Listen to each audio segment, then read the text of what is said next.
하나님의 말씀 요한복음 14장 1절로 6절까지의 말씀입니다.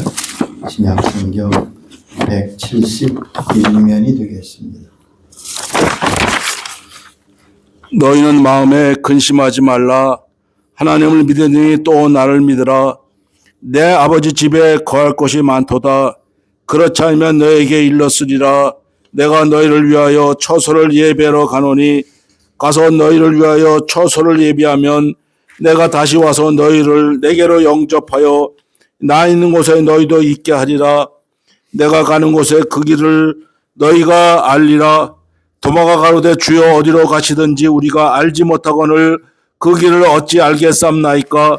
예수께서 가라사대 내가 곧 길이요 진리요 생명이니 나로 말미암지 않고는 아버지께로 올 자가 없느니라. 아멘. 오늘은 성탄절을 맞는 주일입니다. 내일 우리는 성탄절을 맞습니다. 이 땅에 오신 예수님을 맞이하는 것이지요. 우리가 어떤 분을 맞이하고 기다리면 적어도 다음과 같은 사실을 알고 맞고 영접해야 바른 영접이 될 것입니다. 첫째, 오시는 그분이 누구신가? 내가 기다리고 맞는 영접하는 그분의 신분이 어떤 분인가를 알아야 됩니다. 두 번째는 그분이 왜 오시는가? 오시는 목적에 대해서 분명히 알 때 바른 영접이 될 수 있습니다. 세 번째는 우리는 그분을 어떻게 영접해야 하는가 하는 것이지요. 이 땅에 오신 예수님, 그분은 누구십니까?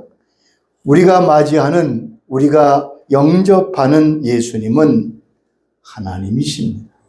하나님이 사람이 되셔서 이 땅에 오신 것입니다. 요한복음 1장 14절의 말씀이 육신이 되어 우리 가운데 거하심에 우리가 그의 영광을 보니 아버지의 독생자의 영광이요 은혜와 진리가 충만하다고 말씀했습니다.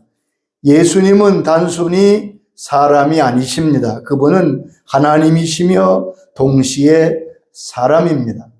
그러므로 마태복음 1장 23절에서 예수님을 임마누엘이라고 부르고 있습니다.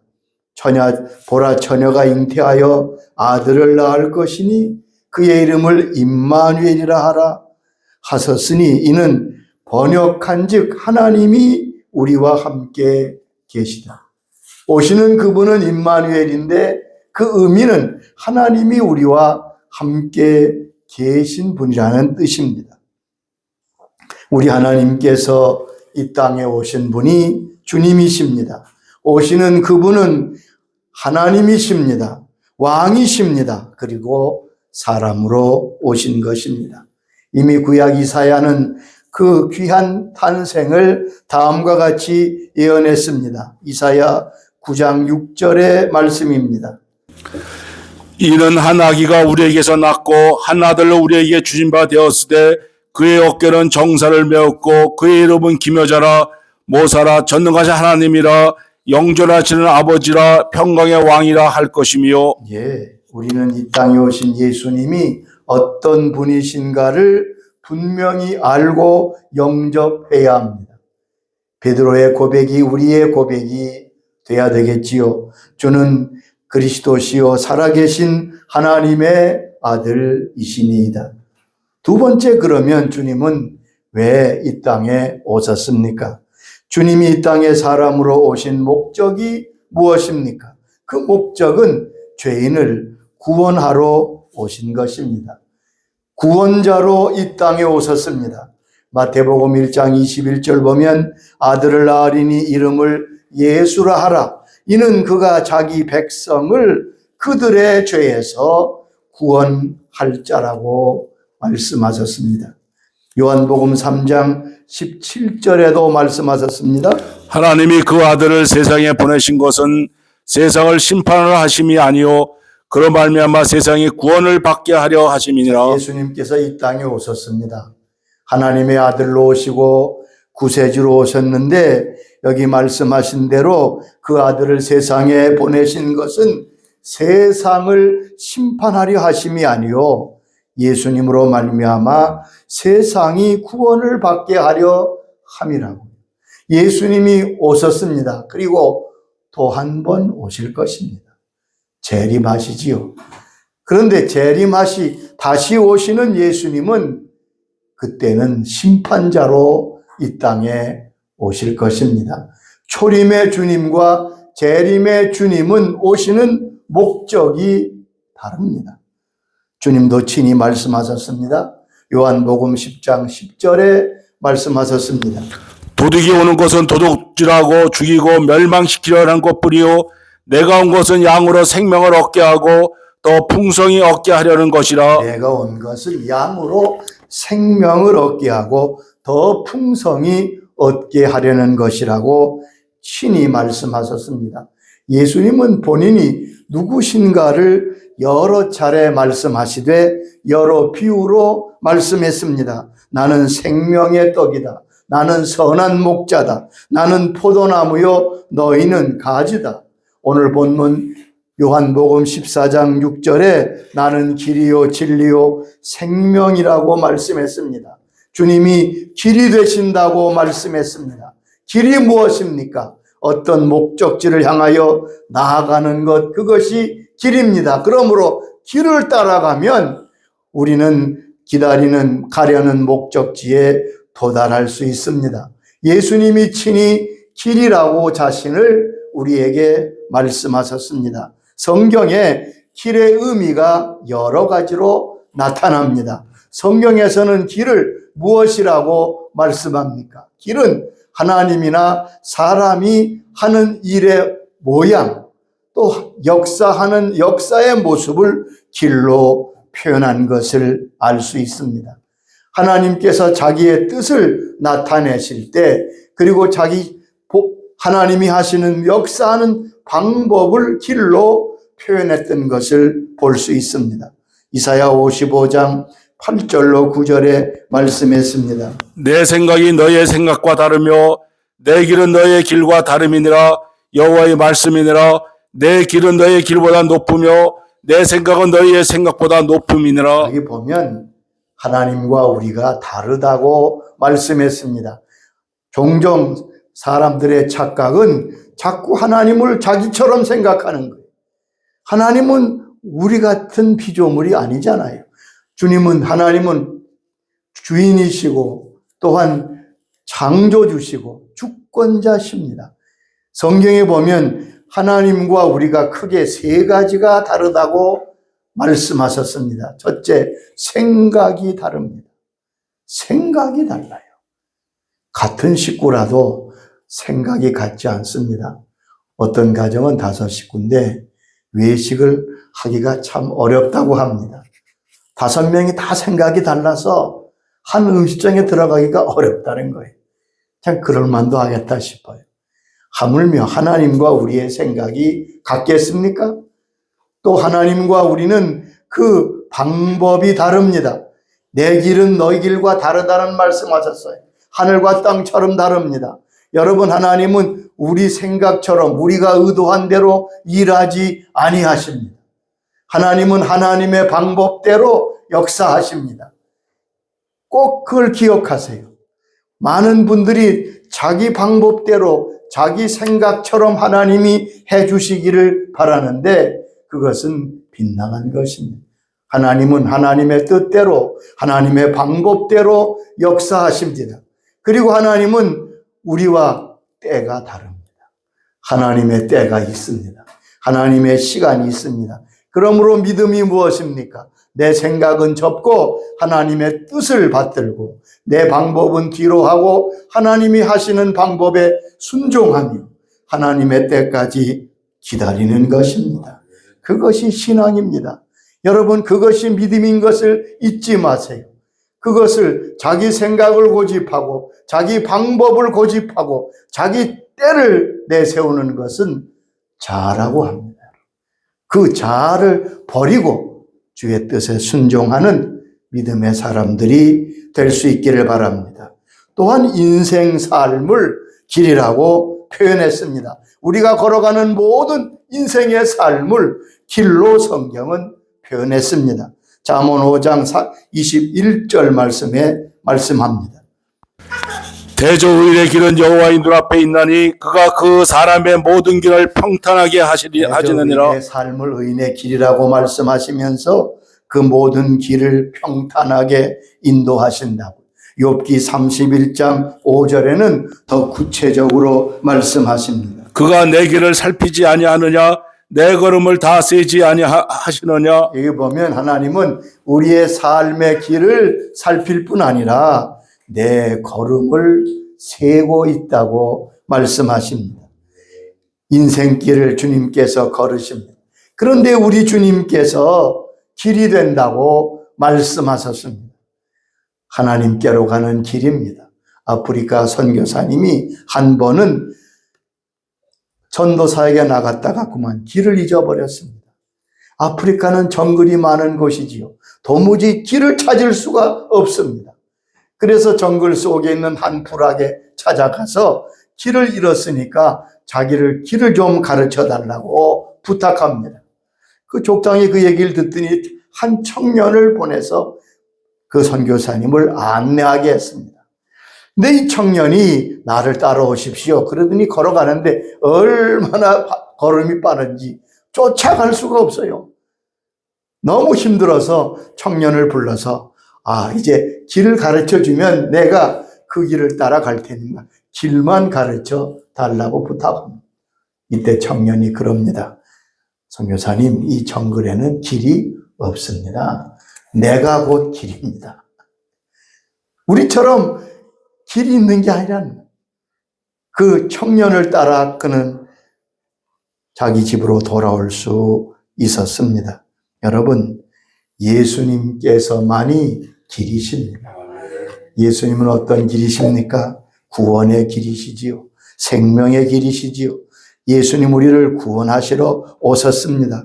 구원의 길이 되십니다. 오늘 여기 말씀한 대로 나로 말미암지 않고는 아버지께로 올 자가 없느니라. 예수님은 하나님께로 가는 유일한 길입니다.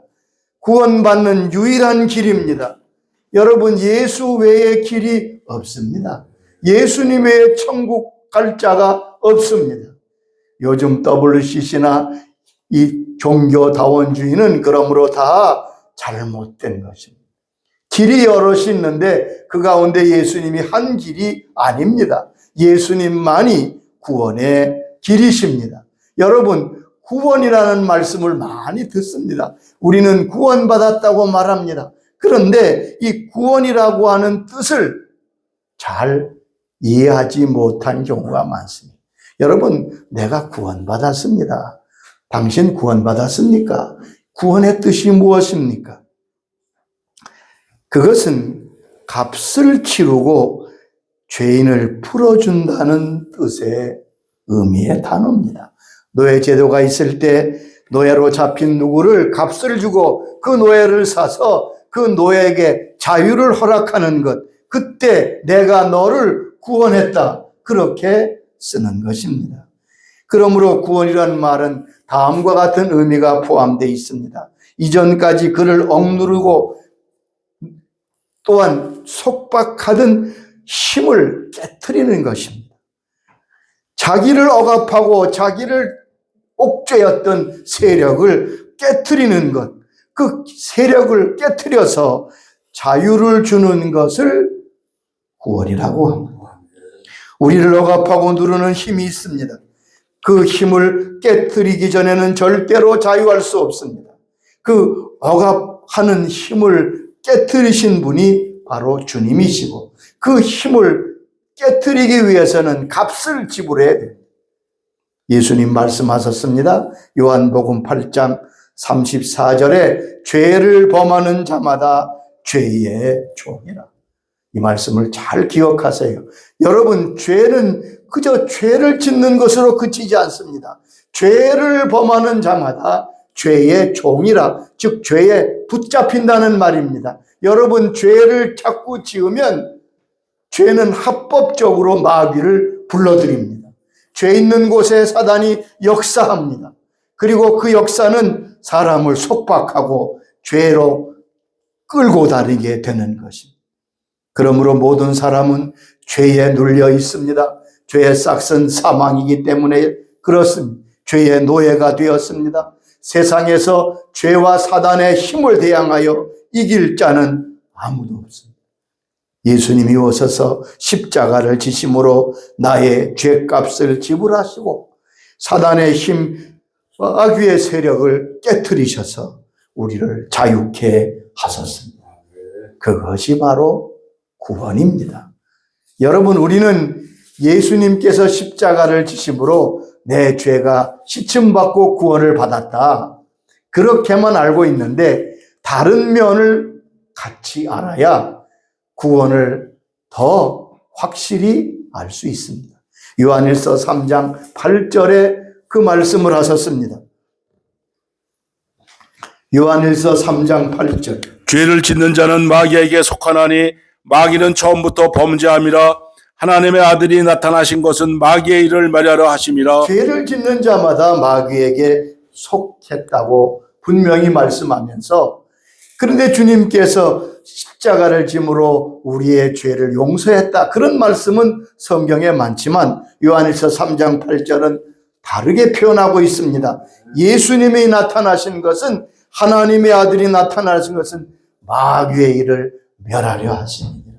그러니까 예수님께서 십자가를 지심으로 마귀의 일을 멸하셨습니다. 죄의 세력을 깨뜨리셨습니다. 마귀의 권세를 깨뜨리시고 마귀를 패배시켰습니다. 그러므로 예수를 믿으면 구원받는다는 것이 바로 그런 의미입니다. 우리의 죄와 죽음과 저주가 속량될 뿐 아니라 마귀의 세력을 깨뜨려서, 골로새서에 보면 마귀 사단의 세력 나라에서 하나님의 아들의 나라로 옮겼다고 말씀하고 있습니다. 죄에서 구원하시는 거지. 우리를 모든 죄에서. 여러분, 한 번은 주님께 바리새인들이 한 여인을 끌고 왔잖아요. 가늠하다가 현장에서 잡힌 여인이었습니다. 그들은 주님께 묻습니다. 모세의 법에 의하면 이 여인은 돌로 쳐야 합니다. 돌을 다 들고 있습니다. 선생님은 어떻게 하시겠습니까? 예수님을 함정에 몰아넣기 위한 것이죠. 주님은 아무 말씀도 아니하시고 땅에 글을 쓰십니다. 성경에 주님이 글을 쓰셨다는 장면은 이 본문밖에 없습니다. 아마 무슨 글을 쓰셨을까? 분명히 성경에 나와 있지 않으니까 많은 학자들이, 많은 사람들이 짐작을 이렇게 합니다. 그 둘러선 사람들의 아마 죄를 거기 기록하지 않으셨겠나. 그리고 주님 말씀하시지요. 너희 중에 죄 없는 자가 돌로 쳐라.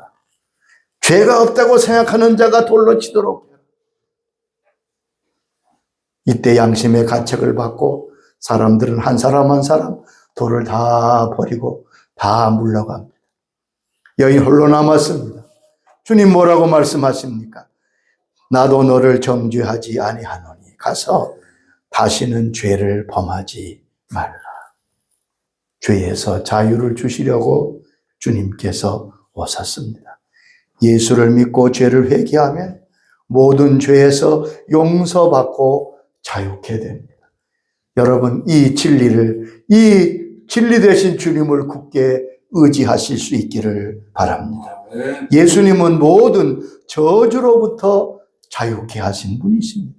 예수님의 구원은 모든 저주로부터 자유케 하시는 구원입니다. 갈라디아 3장 13절에 말씀했습니다. 그리스도께서 우리를 위하여 저주를 받은 바 되사 율법의 저주에서 우리를 속량하셨으니. 여기 보면 모든 율법의 저주에서 우리를 속량하셨다. 율법의 저주가 무엇인지 잘 이해하지 못하는 분들이 계신데, 신명기 28장의 말씀에 보면 하나님이 율법을 주시면서 저들에게 주신 축복과 저주에 대해서 잘 나와 있습니다. 여러분 한번 읽어보세요. 그러면 하나님, 우리 주님께서 율법의 저주에서 우리를 속량하셨다는 사실을 분명히 깨닫게 될 것입니다. 우리는 다시 저주 아래 있지 않습니다. 아멘. 그 누구도 우리를 저주할 수 없습니다. 또한 주님은 정죄로부터 나를 구원하셨다고 말씀했습니다. 여기에 정죄는 심판을 말합니다. 로마서 8장 1절에 이렇게 선언하셨습니다. 그러므로 이제 그리스도 예수 안에 있는 자에게는 결코 정죄함이 없나니 이는 그리스도 예수 안에 있는 생명의 성령의 법이 죄와 사망의 법에서 너를 해방하였습니다. 여기 법을 쓰고 있죠. 법. 그렇습니다. 모든 죄는 법에 의하여 판결을 받습니다. 그런데 죄와 사망의 법이 있습니다. 죄로 말미암아 사망에 이르는 법, 그것이 죄의 싹슨 사망이죠. 그런데 예수님께서 우리를 십자가에서 구원하심으로 우리를 모든 정죄에서 심판에서 우리를 건져주셨습니다. 사람은 인생 끝에 분명히 만나게 되는 두 가지 사태가 있습니다. 두 가지 결과를 맞습니다. 히브리서 9장 27절에 이렇게 말씀하셨지요. 한 번 죽는 것은 정하신 것이요 그 후에는 심판이 있으리니. 여기 보면 한 번 죽는 것은 정하신 것이요. 정해졌어요. 안 죽을 사람이 아무도 없습니다. 반드시 죽습니다. 죽음이 있습니다. 죽음으로 끝납니까? 아니죠. 그 후에는 심판이 있으리니, 심판이 무엇입니까? 그의 삶의 모든 삶의 결과를 판단하고 그 심판, 그 삶의 결과에 대해서 상급과 또한 형벌을 받는 것을 심판이라고 합니다. 죽음에는 심판이 있습니다. 그런데 예수님은 우리를 이 심판에서 구원하셨다고 말씀하셨습니다. 요한복음 5장 24절의 말씀입니다. 내 말을 듣고 또 나를 보내신 이를 믿는 자는 영생을 얻었고 심판에 이르지 아니하나니 사망에서 생명으로 옮겼느니라. 여기 보면 나를 믿고 나 보내신 이를 믿는 자는, 하나님 아버지를 믿는 자는 영생을 얻었고, 과거분사로 나오지요. 이미 얻었습니다.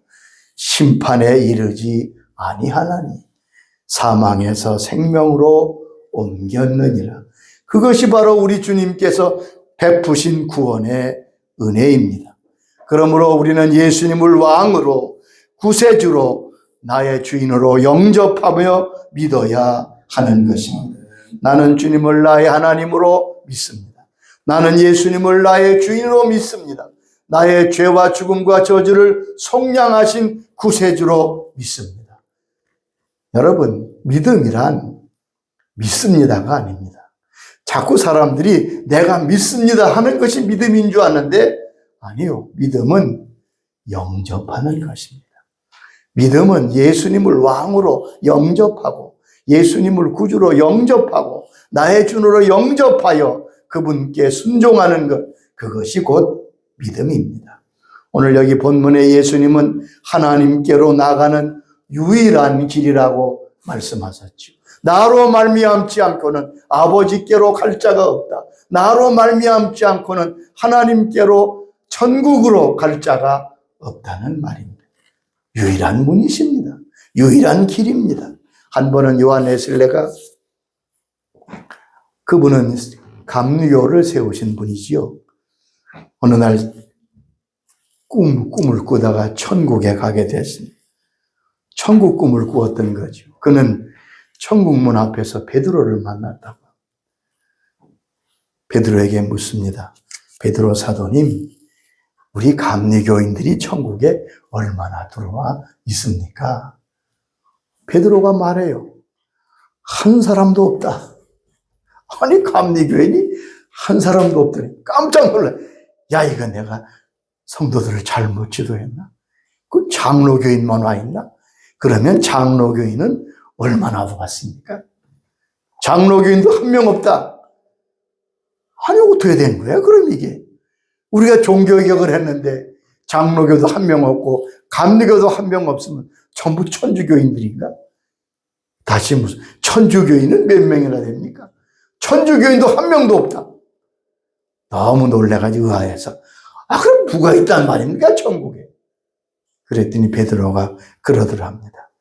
예수 그리스도를 임금과 구주로 영접한 사람이 여기 들어와 있다. 감리교, 성결교, 장로, 그게 문제. 당신은 어떤 교인입니까가 중요한 게 당신은 예수님을 영접했습니까? 나는 세례교인입니다. 목사입니다. 장로입니다. 권사 집사입니다. 직분자입니다. 여러분, 그것은 우리의 구원의 근거가 될 수 없습니다. 여러분, 주님께서 우리를 구원하러 오셨습니다. 성탄의 목적을 분명히 알고 그 은혜 깨달아야 우리는 진정한 성탄을 맞이하는 사람이 될 수 있을 것입니다. 이번 성탄에 아직 주님을 영접하지 못한 분이 계시면 예수를 아는 것으로, 교회를 다니는 것으로 부족합니다. 아니, 부족한 정도가 아니라 그것은 전혀 구원과 상관이 없습니다. 교회 안에 있으면 구원받을 가능성은 더 크지요. 그러나 구원은, 예수님이 오신 목적은 구원을 주시려고 하는 건데, 구원은 예수님을 나의